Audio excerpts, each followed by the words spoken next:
रामकृष्ण हरी. आज महत्त्वाचा विषय म्हणजे असा आहे की गर्भसंस्कार.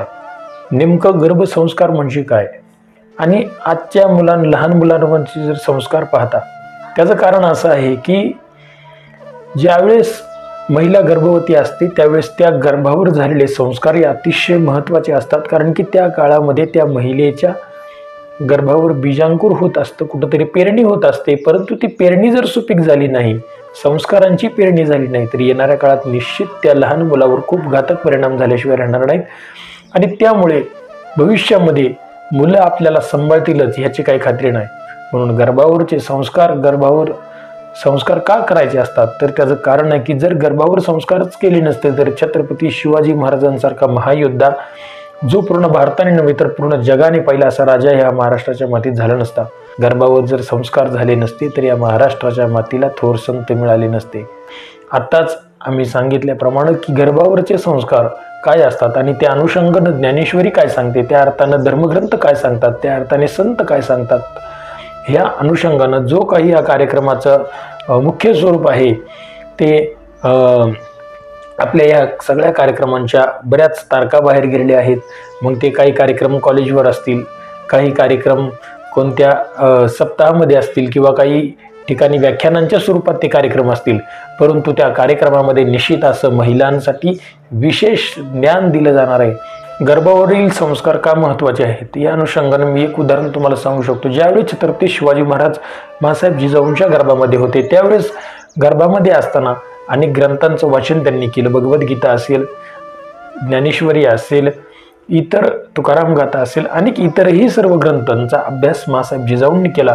राष्ट्र निर्मितीसाठी छत्रपती शिवाजी महाराजांना गर्भातच तयार केलं आणि त्यांना त्या गर्भात असताना सांगत होत्या की ज्यावेळेस तुम्ही माझ्या पोटी जन्म घ्याल त्यावेळेस या समाजात चाललेला हाहाकार, या समाजात माजलेला अत्याचार घालवण्याकरिता तुमचा जन्म व्हायचा आहे आणि त्यासाठी तुम्हाला कार्य करायचं आहे, राष्ट्रसेवा करायची, राष्ट्रासाठी कार्य करायचे, धर्माचं कार्य करायचंय.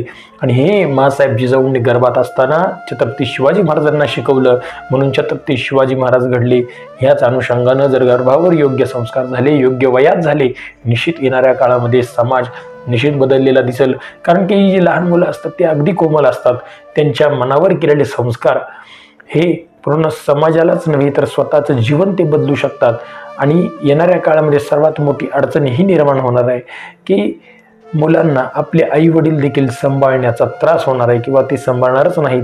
आणि जर आपल्याला त्या गोष्टी बदलायच्या असतील तर आपण त्या कोमल मनांवर आज जर संस्कार केले नाही तर ते संस्कार आपल्याला विघातक ठरतील. जर आपण संस्कार केले नाही तर त्यामुळे आपण येणाऱ्या काळात निश्चित संस्कारांवर भर दिला पाहिजे.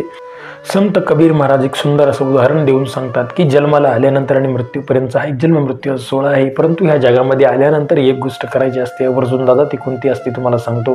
ती गोष्ट म्हणजे अशी आहे की कबीरा कहे जब हम पैदा हुए जग हसे हम रोए और ऐसी करणी कर चलो की हम हसे जग रोए.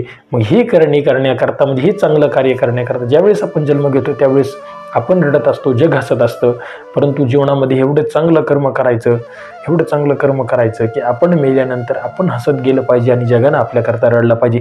हे संस्कार आहेत आणि ह्या संस्कारामुळेच आपण निश्चित समाजामध्ये एक चांगली प्रतिभा घडवू शकतो, चांगलं ज्ञान आपण जगाला देऊ शकतो आणि जिवंत आणि ज्वलंत उदाहरण आपण ह्या समाजाला देऊ शकतो. ही जर का प्रतिमा तुम्हाला स्वतःमध्ये तयार करायची असेल, तयार व्हावी असं जर वाटत असेल तर निश्चित माझ्या सर्व माता माऊल्यांना सांगतो की येणाऱ्या काळामध्ये गर्भसंस्कार हा अतिशय महत्त्वाचा आणि जिव्हाळ्याचा विषय होणार आहे.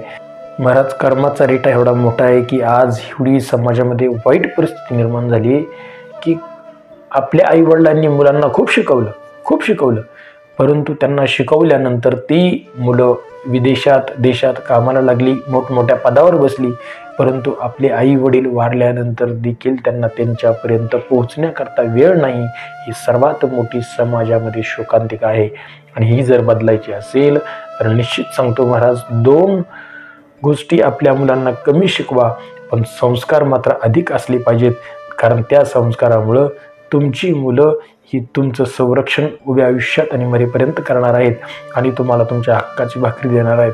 म्हणून संस्कार अतिशय महत्त्वाचा असतो आणि त्या संस्कारामुळेच आपलं कुटुंब, आपले नातेसंबंध, आपला मित्रपरिवार हा त्या ठिकाणी एकत्र येत असतो.